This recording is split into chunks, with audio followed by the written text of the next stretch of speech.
Hi friends, ನಾನಿವತ್ತು ಹಳೆ ಕಾಲದ ಒಂದು ಚಿಕನ್ ರೆಸಿಪಿಯನ್ನು ನಿಮ್ಮ ಜೊತೆ ನಾನು ಶೇರ್ ಮಾಡ್ತಾ ಇದ್ದೇನೆ. ನಾವೆಲ್ಲ ಚಿಕ್ಕವರು ಇರಬೇಕಾದ್ರೆ ಏನಾದರೂ ಮನೆಯಲ್ಲಿ ಫಂಕ್ಷನ್ ಎಲ್ಲ ಮಾಡಿದರೆ ಇದೇ ರೀತಿಯಾಗಿ ತೆಂಗಿನ ತುರಿಯನ್ನೆಲ್ಲ ಬಳಸದೇನೆ ಆಲೂಗಡ್ಡೆಯನ್ನು ಹಾಕಿ ಚಿಕನ್ ಸಾರನ್ನು ಮಾಡಿ ಕೋಡಿ ರೊಟ್ಟಿ ಜೊತೆಗೆ ನಮ್ಗೆ ಕೊಡ್ತಾಯಿದ್ರು.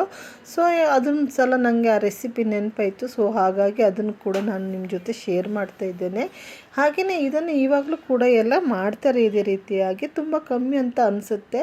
ಇವಾಗ ನಾನಿಲ್ಲಿ ಒಂದು ತವದ ಮೇಲೆ ಒಂದು ಹಿಡಿ ಆಗುವಷ್ಟು ಒಣಮೆಣಸನ್ನು ಹಾಕಿ ಇದನ್ನು ಚೆನ್ನಾಗಿ ನಾನು ಫ್ರೈ ಮಾಡ್ಕೊಳ್ತಾ ಇದ್ದೇನೆ. ಹಾಗೆಯೇ ಇದು ಫ್ರೈ ಮಾಡ್ಕೊಳ್ಬೇಕಾದ್ರೆ ಆದಷ್ಟು ಸ್ಲೋ ಫ್ಲೇಮಲ್ಲೇ ಇದನ್ನು ಫ್ರೈ ಮಾಡ್ಕೊಳ್ಬೇಕಾಗತ್ತೆ. ಹೈ ಫ್ಲೇಮ್ ಇಟ್ಕೊಂಡ್ರೆ ಮೆಣಸು ಏನಾದರೂ ಕರಟಿ ಹೋದರೆ ಅದು ಅಷ್ಟೊಂದು ಗ್ರೇವಿ ಚೆನ್ನಾಗಿ ಬರಲ್ಲ, ಒಂಥರ ಕಹಿಯಾಗಿ ಬರುತ್ತೆ ಸಾರು. ಹಾಗೆಯೇ ಒಂದು ಮೀಡಿಯಮ್ ಸೈಜಿನ ಈರುಳ್ಳಿ, ಹಾಗೆಯೇ ಜಜ್ಜಿ ಇಟ್ಕೊಂಡಂಥ ಒಂದು ಇಡೀ ಬೆಳ್ಳುಳ್ಳಿ ಗಡ್ಡೆಯನ್ನು ಹಾಕಿ ಇದನ್ನು ಕೂಡ ತವದಲ್ಲಿ ಹಾಕಿ ಸ್ವಲ್ಪ ಆಯಿಲನ್ನು ಹಾಕಿ ಚೆನ್ನಾಗಿ ಫ್ರೈ ಮಾಡ್ಕೊಳ್ತಾ ಇದ್ದೇನೆ. ಅದು ಬ್ರೌನ್ ಕಲರ್ ಆದ ನಂತರ ತೆಗಿಬೇಕು.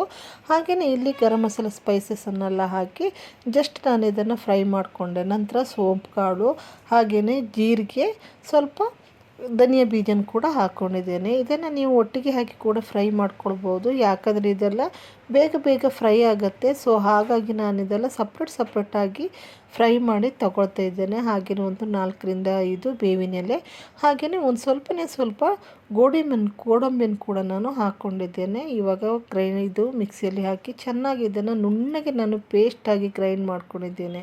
ಒಂದು ಪಾತ್ರೆಗೆ ಆಯಿಲನ್ನು ಹಾಕಿ 2 ಮೀಡಿಯಮ್ ಸೈಜಿನ ಈರುಳ್ಳಿಯನ್ನು ಹಾಕಿ ನಾನಿವಾಗ ಇದನ್ನು ಚೆನ್ನಾಗಿ ಬ್ರೌನ್ ಕಲರ್ ಆಗೋ ತನಕ ನಾನು ಇದಕ್ಕೆ ಫ್ರೈ ಮಾಡ್ಕೊಳ್ತೇನೆ. ಹಾಗೆಯೇ ಇವಾಗ ಇದು ಫ್ರೈ ಆಗಿದೆ. ಈ ಸಮಯದಲ್ಲಿ ನಾನು ಇದಕ್ಕೆ ಶುಂಠಿ ಹಾಗೆ ಬೆಳ್ಳುಳ್ಳಿ ಪೇಸ್ಟನ್ನು ಸೇರಿಸ್ಕೊಂಡು ಮತ್ತೆ ಇನ್ನೊಂದು ಹಸಿ ವಾಸನೆ ಹೋಗೋ ತನಕ ಇದನ್ನು ನಾನು ಚೆನ್ನಾಗಿ ಫ್ರೈ ಮಾಡ್ಕೊಳ್ತಾ ಇದ್ದೇನೆ. ಇವಾಗ ಇದು ಬ್ರೌನ್ ಕಲರ್ ಆಗಿ ಫ್ರೈ ಆದ ನಂತರ ಒಂದು ದೊಡ್ಡ ಈ ಹಣ್ಣಾಗಿರುವಂಥ ಟೊಮೆಟೊವನ್ನು ನಾನು ತಗೊಂಡಿದ್ದೇನೆ. ಹಾಗೆಯೇ ಇವಾಗ ಕಟ್ ಮಾಡಿ ಇಟ್ಕೊಂಡಂಥ ಒಂದು ದೊಡ್ಡ ಆಲೂಗಡ್ಡೆಯನ್ನು ಕೂಡ ಸಿಪ್ಪೆಯನ್ನೆಲ್ಲ ತೆಗೆದು ಕಟ್ ಮಾಡಿ ನಾನು ವಾಶ್ ಮಾಡಿ ಇದಕ್ಕೆ ಇವಾಗ ಹಾಕಿ ಇದನ್ನು ಕೂಡ ಮಿಕ್ಸ್ ಮಾಡ್ಕೊಂಡ ನಂತರ ಇವಾಗ ವಾಶ್ ಮಾಡಿ ಇಟ್ಕೊಂಡಂಥ ಅರ್ಧ kg ಆಗುವಷ್ಟು ಚಿಕನನ್ನು ಕೂಡ ನಾನು ಇದಕ್ಕೆ ಸೇರಿಸ್ಕೊಂಡಿದ್ದೇನೆ. ಇವಾಗ ಇದನ್ನು ಚೆನ್ನಾಗಿ ಮಿಕ್ಸ್ ಮಾಡ್ಕೊಳ್ಬೇಕು. ಮಿಕ್ಸ್ ಮಾಡಿಕೊಂಡ ಅದ ನಂತರ ಇದಕ್ಕೆ ನಾನು ರುಚಿಗೆ ತಕ್ಕಷ್ಟು ಉಪ್ಪು ಹಾಗೆ ಟರ್ಮರಿಕ್ ಪೌಡರನ್ನು ಕೂಡ ಹಾಕ್ಕೊಳ್ತೇನೆ. ಹಾಕ್ಕೊಂಡು ಇದು ಚೆನ್ನಾಗಿ ಮಿಕ್ಸ್ ಮಾಡಿಕೊಂಡು ಸ್ವಲ್ಪ ಸ್ಲೋ ಫ್ಲೇಮಲ್ಲಿ ಇಟ್ಟು ನಾವು ಇದನ್ನು ಚೆನ್ನಾಗಿ ಮುಚ್ಚಿ ಇಡಬೇಕು. ಮುಚ್ಚಿಟ್ಕೊಂಡಾಗ ಇದರ ನೀರಿನ ಅಂಶ ಎಲ್ಲ ಬಿಡುತ್ತೆ. ಆ ನೀರಿನ ಅಂಶ ಬಿಟ್ಟು ನಂತರ ಇವಾಗ ನಾವು ಏನು ಗ್ರೈಂಡ್ ಮಾಡಿ ಇಟ್ಕೊಂಡಂಥ ಮಸಾಲೆಯನ್ನು ನಾವು ಇದಕ್ಕೆ ಹಾಕೋಬೋದು. ಸೊ ಇದು ತುಂಬಾ ಚೆನ್ನಾಗಾಗತ್ತೆ. ಹಾಗೆಯೇ ನಾವು ಯಾವ ಒಂದು ಚಪಾತಿಗಿರ್ಬೋದು, ಪರೋಟಕ್ಕಿರ್ಬೋದು, ದೋಸೆಗಿರ್ಬೋದು, ಹಾಗೆ ವೈಟ್ ರೈಸು, ಬಾಯ್ಲ್ಡ್ ರೈಸ್ ಎಲ್ಲದಕ್ಕೂ ಕೂಡ ಇದು ತುಂಬಾ ಚೆನ್ನಾಗಾಗತ್ತಂತಲೇ ಹೇಳ್ಬೋದು.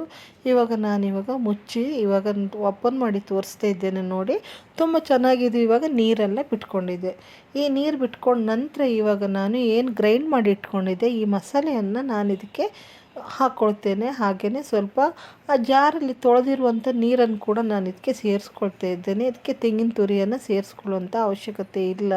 ಹಾಗೆಯೇ ಖಾರಕ್ಕೆ ನೀವು ಆದಷ್ಟು ಚಿಕ್ಕ ಮಕ್ಕಳಿಗೆಲ್ಲ ನಾವು ಕೊಡೋದಾದರೆ ಖಾರನ ಸ್ವಲ್ಪ ಕಡಿಮೆ ಮಾಡಬೇಕಾಗತ್ತೆ. ಹಾಗೆ ನಮಗೆ ಒಂದು ಸ್ವಲ್ಪ ಖಾರ ಜಾಸ್ತಿ ನಾವು ತಿಂತೀವಿ. ಸೊ ಹಾಗಾಗಿ ಇವಾಗ ಫೈನಲ್ ಆಗಿ ಈಗ ಸಾರೆಲ್ಲ ಕುದೀತಾ ಬಂದಿದೆ. ಹಾಗೆಯೇ ನಾನು ಇದಕ್ಕೆ 2 ಈ ಬಿರಿಯಾನಿಗೆ ಹಾಕುವಂಥ ಎಲೆಯನ್ನು ಹಾಕ್ಕೊಂಡಿದ್ದೇನೆ. ಅದು ಹಾಕ್ಕೊಳ್ಳೋದ್ರಿಂದ ತುಂಬಾ ಘಮ ಬರುತ್ತೆ. ಹಾಗೆಯೇ ಇವಾಗ ಕಟ್ ಮಾಡಿ ಇಟ್ಕೊಂಡಂಥ ಕೊತ್ತಂಬರಿ ಸೊಪ್ಪನ್ನು ಹಾಕಿ ಇವಾಗ ಇದನ್ನು ಒಂದು ಸ್ವಲ್ಪ ಹೊತ್ತು ಮುಚ್ಚಿ ಮತ್ತೆ ಓಪನ್ ಮಾಡಿದ್ದೇನೆ. ಸಾರಂತೂ ಕಲರ್ ನೀವು ನೋಡಿದ್ರೆ ಗೊತ್ತಾಗುತ್ತೆ ಎಷ್ಟು ಚೆನ್ನಾಗಿ ಕಾಣಿಸ್ತಾ ಇದೆ.